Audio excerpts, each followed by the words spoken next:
When my daughter-in-law looked me in the eyes and said, "We already got married while you were away," I felt the air leave my chest, like the house itself had forgotten how to breathe.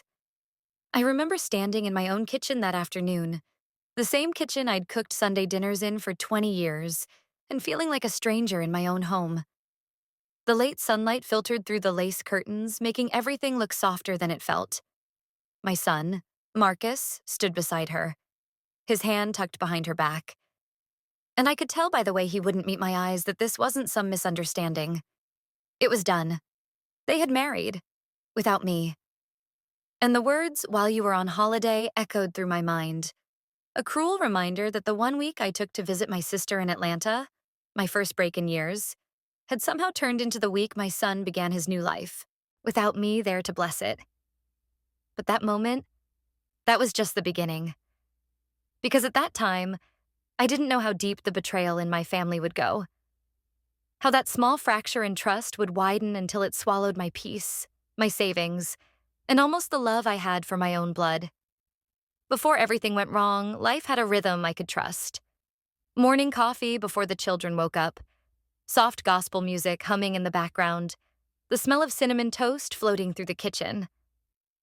Marcus lived just a few blocks away back then, and he'd stop by every other evening, usually with his fiancée, Tasha. She was a polite girl, soft-spoken, always calling me Miss Evelyn even after I told her to call me Mom. I liked her, or at least I wanted to. Marcus had been through a rough patch after losing his job in 2021. I was proud of how he'd bounced back, starting a small home renovation business with a friend. Tasha worked as a nurse's assistant, saving up for school. They were young, ambitious. I thought they had time to grow before rushing into marriage. But family has a way of surprising you. Around that same time, my younger sister, Rochelle, came to live with us. She'd lost her job and apartment after her company downsized. "Just until I get back on my feet," she'd said, holding her suitcases with that sheepish little grin of hers. Rochelle was 10 years younger than me, full of charm, all laughter and perfume and last-minute decisions.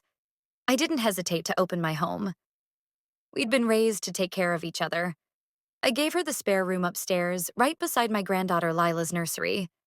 She helped around the house, cooked some nights, and the kids adored her.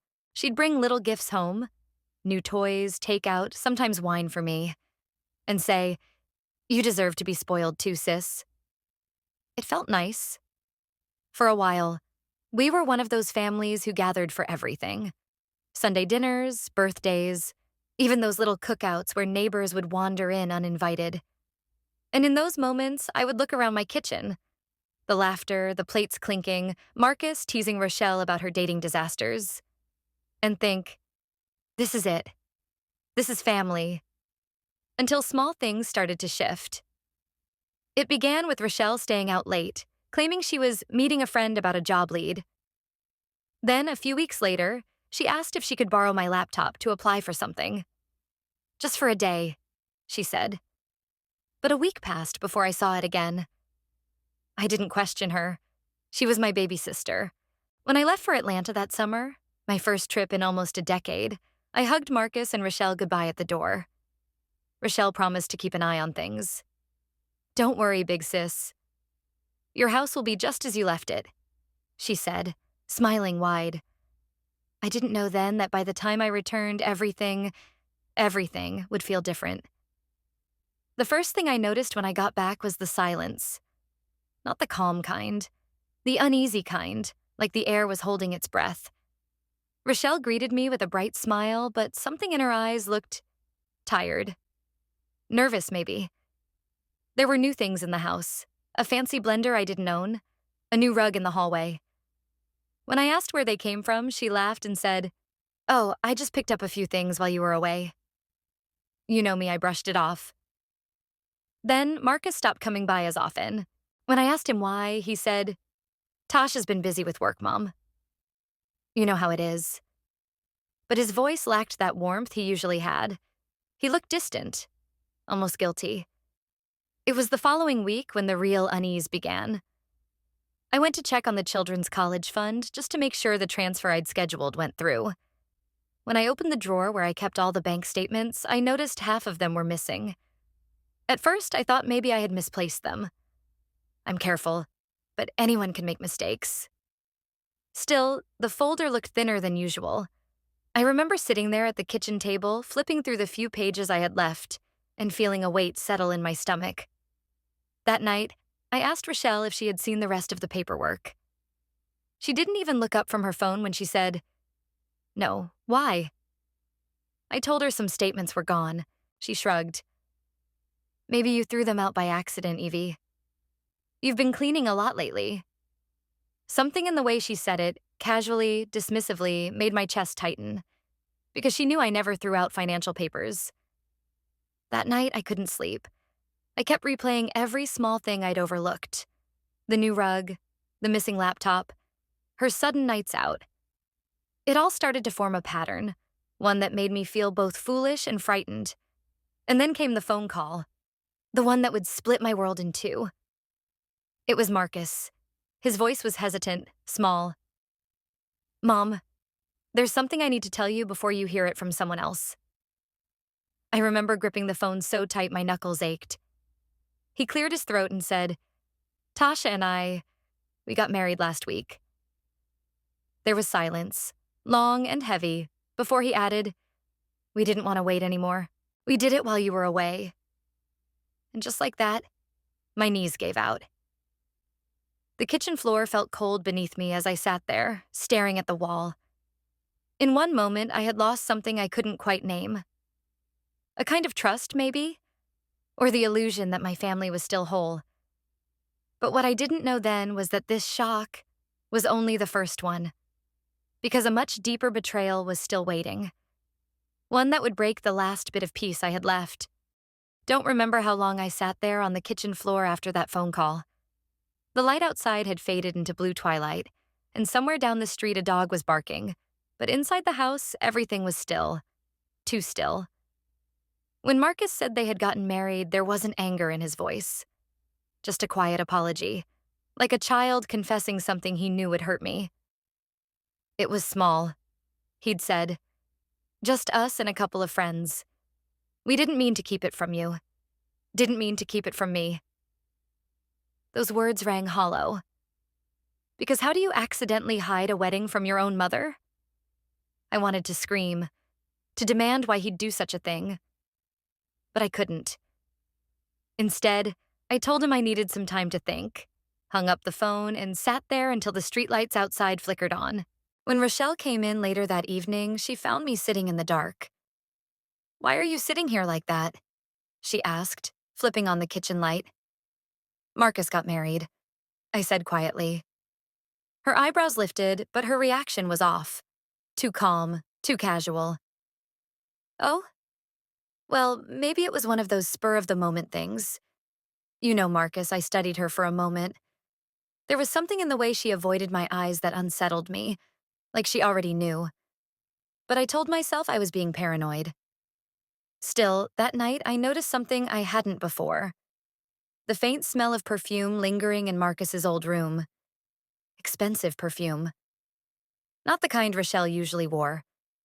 The following week, I decided to visit Marcus and Tasha to at least congratulate them in person. I baked my lemon pound cake, the one he'd always asked for since he was a boy, and packed it up carefully. But when I arrived, Tasha looked surprised to see me. Not in a good way. "Oh, Mrs. Daniels. We weren't expecting you," she said, forcing a smile. I told her I just wanted to see them, maybe talk. Marcus came out from the kitchen, his face pale. "Mom, maybe now's not—" "Don't worry," I said gently. "I won't stay long." I placed the cake on the counter, and that's when I noticed something strange.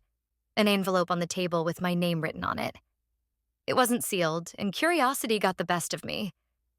Inside was a bank notification, one of my statements from the Children's Education Fund. I froze. "Tasha," I asked slowly, "why do you have this?" She looked confused. "That came in the mail last week. I meant to bring it to you. But when I looked closer, I saw that the envelope had been opened. Not carefully, torn open. Someone had already gone through it." I felt my throat tighten. Marcus stepped forward. Mom, I can explain. My heart sank. Then explain, Marcus. Please. He rubbed his face with his hand. It's not what you think. Rochelle came to me a few weeks ago. She said you wanted her to help sort through your finances while you were away. She showed me the folder and said she was updating the kids' fund. I stared at him. And you believed her? She had your signature on a note. Said you'd given her permission. I could barely breathe. What note? He walked to the drawer, pulled out a crumpled piece of paper, and handed it to me. It was a short handwritten message. Rochelle, please handle the account transfers while I'm gone. Evelyn, except it wasn't my handwriting. The E's curved wrong. The Y was too tall. It was a forgery. I felt dizzy. Marcus, how much did she take? He hesitated, and that silence told me more than any words could. Marcus. About 40,000, he whispered. She said it was just a temporary loan, that you told her it was fine. I dropped into the nearest chair. My knees couldn't hold me. $40,000, my grandchildren's college fund, years of careful saving, gone. I could feel the blood pounding in my ears. Every sound, the ticking clock, the hum of the refrigerator seemed too loud, too sharp. And then another thought hit me. Rochelle had been living under my roof this whole time, laughing with me, eating my food, pretending like nothing was wrong. When I got home that evening, she was in the living room painting her nails, legs crossed, humming along to the radio.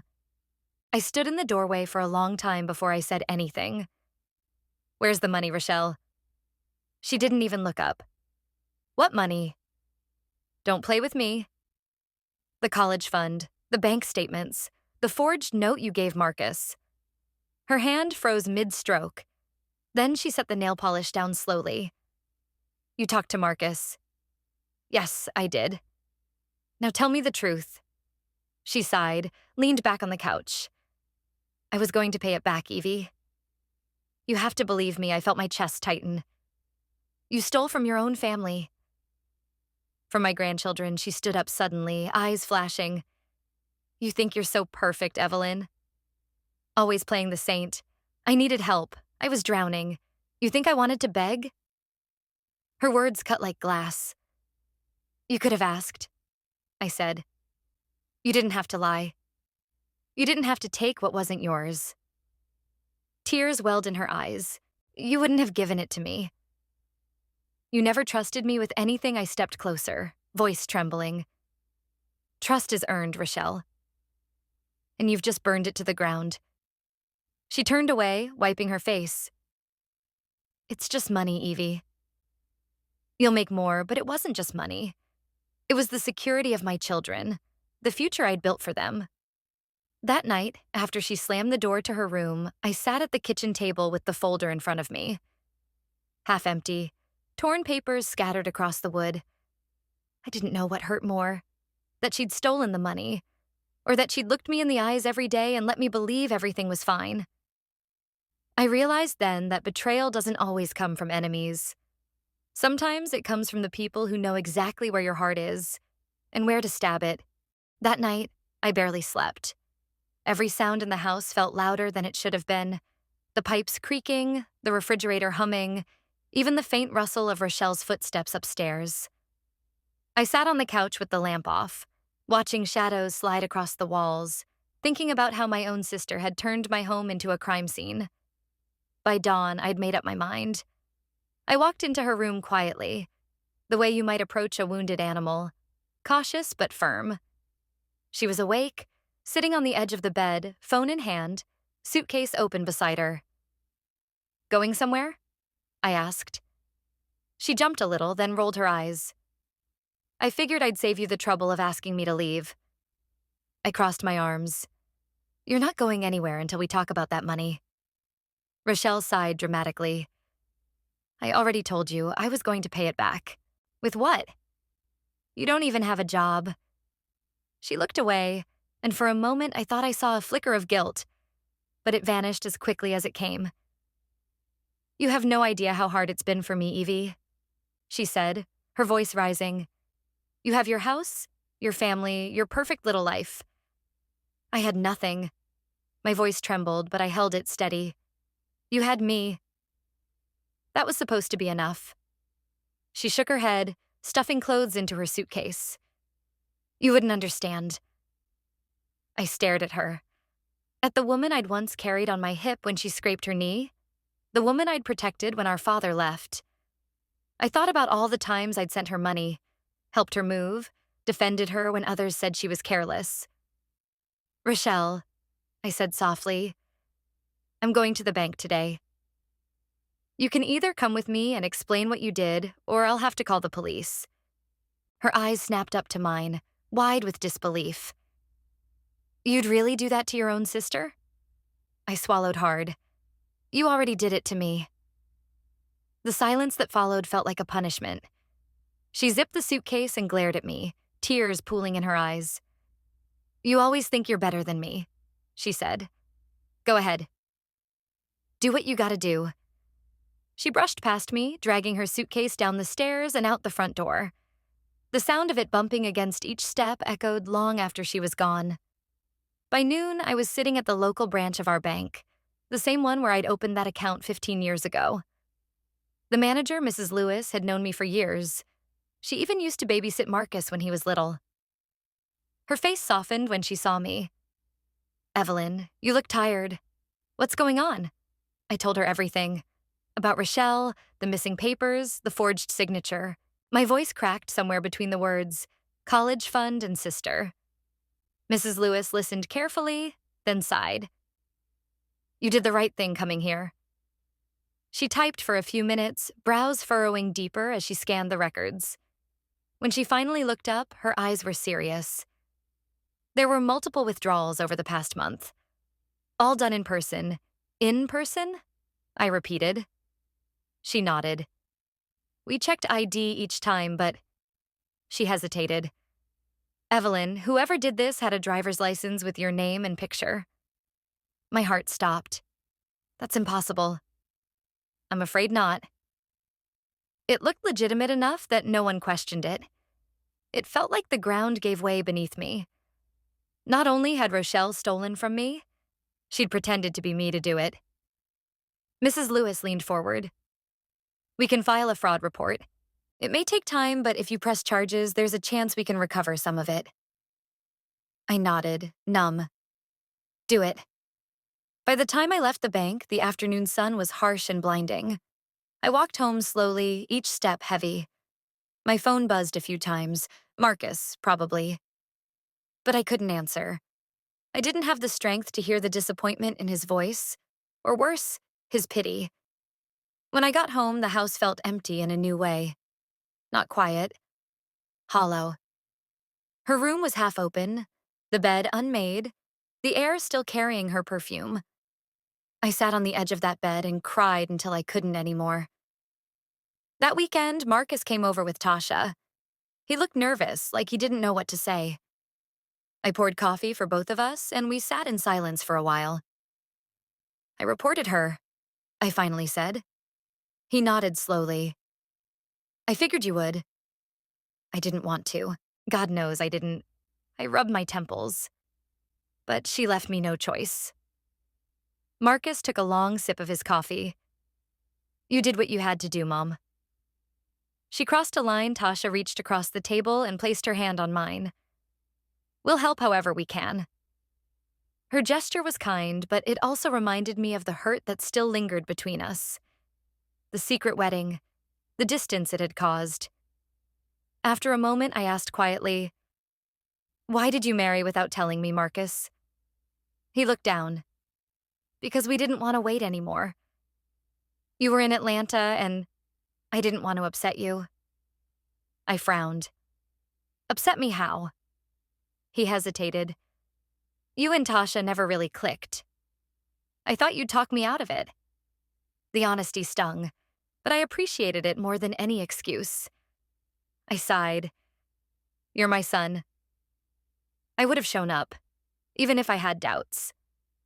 I know, he said softly, and I'm sorry. I was wrong.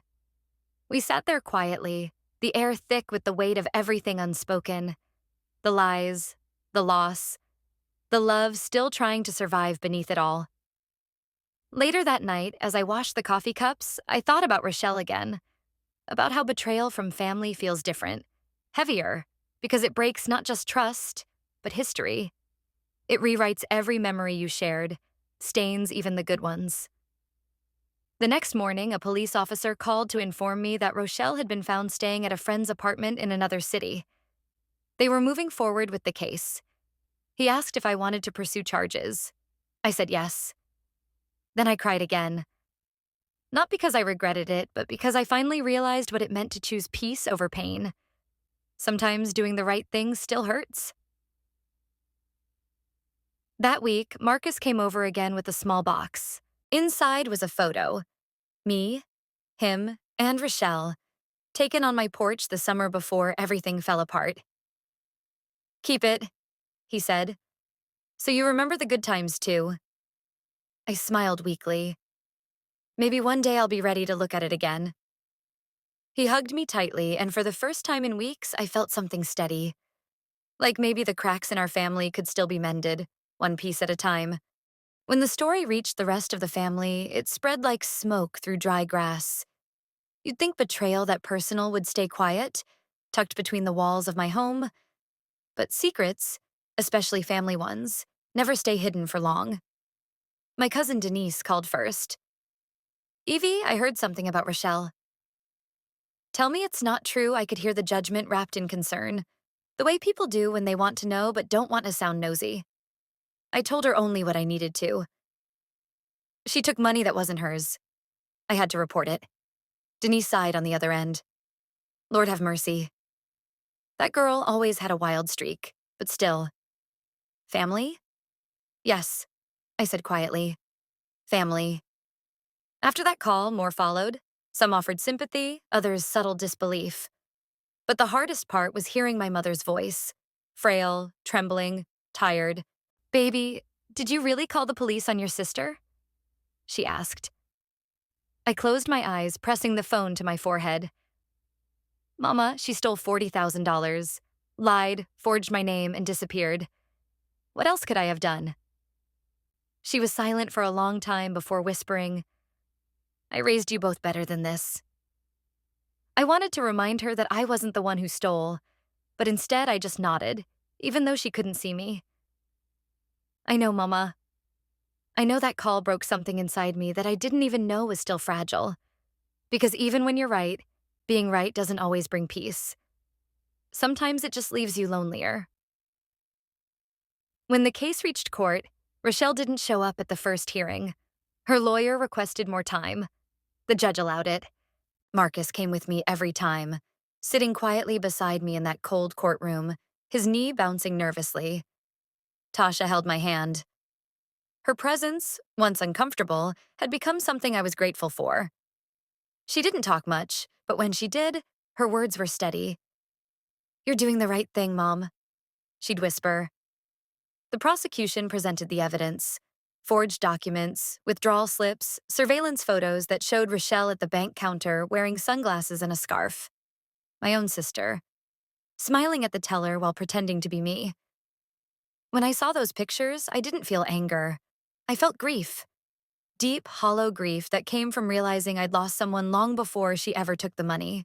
The judge ordered a repayment plan and community service in exchange for a reduced sentence, given that it was a first offense and that she had returned part of the stolen funds after being caught. The courtroom buzzed with murmurs, and I just sat there, numb. Marcus looked at me as if waiting for my reaction, but I had none left to give. I was empty. Afterward, Rochelle approached me in the hallway. Her eyes were red-rimmed, her voice soft. "You didn't have to go that far, Evie." I met her gaze, calm, steady. "You left me no choice." She bit her lip. "I'm sorry." "I know," I said. "But sorry doesn't fix what's gone." She nodded, tears slipping down her cheeks. "You hate me now, don't you?" I shook my head. "No, Rochelle. I don't hate you. I just don't trust you anymore. And that's a different kind of pain." She turned away before I could see her cry harder. That night, I sat on my porch, the air thick with the scent of jasmine and summer rain. The neighborhood kids were laughing somewhere down the street. Life went on, as it always does. Marcus came over with Tasha and little Lila. They brought dinner, takeout from that small Caribbean place he loved. We sat around the table like old times, eating in silence for a while until Marcus said, "Mom, we're thinking about moving closer." Maybe even into the neighborhood again. I looked up, surprised. "Really?" Tasha smiled gently. "We thought Lila should grow up knowing her grandma, and we could all use a fresh start." My throat tightened. For the first time in months, I felt something I hadn't dared to feel. Hope. After dinner, while Marcus was putting Lila to bed, Tasha stayed behind to help me clean. She hesitated before speaking. "I know I came into your life at a messy time," she said softly, "and maybe we didn't start right. But I want you to know, I'm not trying to take your son away from you." I looked at her, really looked at her, and for the first time, I saw not a rival, not a stranger, but a young woman trying her best. "I believe you," I said. She smiled, small and real. "Good. Because I need you to know I love this family, even when it's complicated." I laughed, the first genuine laugh in what felt like ages. "Oh, honey, in this family, complicated is just another word for love." We shared that quiet understanding, the kind that doesn't need more words. The weeks that followed felt lighter somehow. Not because everything was fixed. The money was still mostly gone. The trust still bruised. But because I'd finally accepted that healing wasn't about getting things back. It was about letting go of what was lost. I spent more time with my granddaughter, teaching her how to bake, watching her tiny fingers press cookie dough into imperfect little stars. Marcus helped me repaint the porch. Tasha started coming by after her shifts, sometimes with groceries, sometimes just to sit and talk. One evening, as the sky turned that soft shade of purple just before night, I found myself standing by the window, watching the streetlights flicker on. I thought of Rochelle again. I wondered where she was staying, whether she was keeping up with her community service, whether she still blamed me. I didn't know. But for the first time, I didn't feel anger when I thought of her. Just sadness, and a quiet sort of compassion. Some people never learn until life teaches them the hard way. I whispered a prayer for her that night. Not that she'd pay me back, but that she'd find a way to rebuild her life, even if it no longer included mine. Because forgiveness, I realized, isn't about absolving someone else. It's about freeing yourself from their shadow. And I was finally ready to step out into the light again. The next Sunday, Marcus and Tasha surprised me with something small but meaningful. A framed photo of the whole family, me, them, little Lila, taken that morning after church. On the back, Marcus had written, "For every chapter that broke us, there's one that heals us." I traced those words with my finger, tears stinging my eyes. I smiled, whispered, "Amen." It's strange how silence sounds different once peace starts to return. In those first few months after everything, the money, the court, the confrontation, silence felt like punishment. Now, it feels like rest. I still wake up early every morning, same as I always did, making my coffee while the sun crawls over the kitchen window. But now, when I stir the sugar, there's no bitterness sitting at the bottom of my cup. Just calm. Marcus calls more often. Sometimes he doesn't even have a reason. He just checks in. And Tasha sends pictures of little Lila drawing, baking, or dancing in her tiny tutu. It's funny. The girl I once thought would break my family apart somehow became part of what held it together. One Saturday afternoon, I got an unexpected visitor. Rochelle. She looked smaller somehow. Not in height, but in spirit. The same woman who used to walk into a room like she owned it now stood on my porch with her shoulders slumped and her eyes soft. "Hey, Evie," she said, her voice barely above a whisper. I hesitated before opening the screen door. "Hey." She held a brown envelope in her hands. "I've been working at the community center. They pay a little, not much, but I wanted to start paying you back." She handed it to me. Inside was a stack of neatly folded 20s and a handwritten note. For what I owe, and for what I broke. I looked up at her, my throat tightening. Rochelle, this isn't about the money anymore. I know, she said quickly, but it's a start. We stood there in silence, the kind that carries years of things unsaid. Finally, I stepped aside. You want some coffee? Her eyes widened. You'd still offer me coffee after all I did? I smiled faintly. Baby, forgiveness don't mean I forgot. It just means I got tired of hurting. She nodded and we walked inside. Two women who had shared a lifetime of laughter, love, and disappointment. We sat at the same table where I once discovered her betrayal. And for the first time in years, we talked like sisters again. About Mama, about childhood, about the way the world changes and how sometimes we forget to change with it. When she left that evening, I didn't feel closure. I felt something deeper, acceptance. That night, I sat on the porch again, the soft hum of cicadas filling the air. Lila was playing inside with Marcus and Tasha, her little laughter spilling out through the open window. I thought about all the ways life had tested me. Losing money, losing trust, losing faith in people I thought I knew. But somehow, I was still here. Not bitter, not broken, just seasoned. There's a kind of wisdom that comes only from pain you survive. When you're young, you think forgiveness is something you give other people. But when you've lived long enough, you realize forgiveness is something you give yourself. Permission to stop reliving what hurt you. I'd spent so long clinging to the version of my life I thought I was supposed to have. A perfect family. No secrets. No betrayal.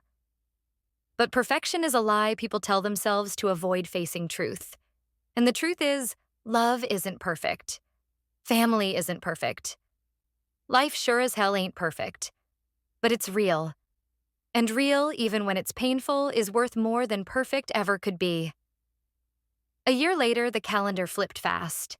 Seasons changed. My garden grew wild and beautiful. By then, Rochelle had paid back nearly half of what she'd taken. But more than that, she showed up. Birthdays, church events, even Sunday dinners. She didn't try to act like nothing happened. She just kept showing up. Quietly. Humbly. Mama passed that spring. Peacefully. Rochelle and I sat together at the funeral, holding hands. We didn't have to speak. The silence said everything. Afterward, Marcus hugged us both and said, Mama would be proud of y'all. Maybe he was right. Maybe forgiveness was the one lesson Mama never stopped teaching, even from the grave. You know, life has a funny way of teaching lessons you never asked for. I thought the worst thing that could happen to me was losing that money.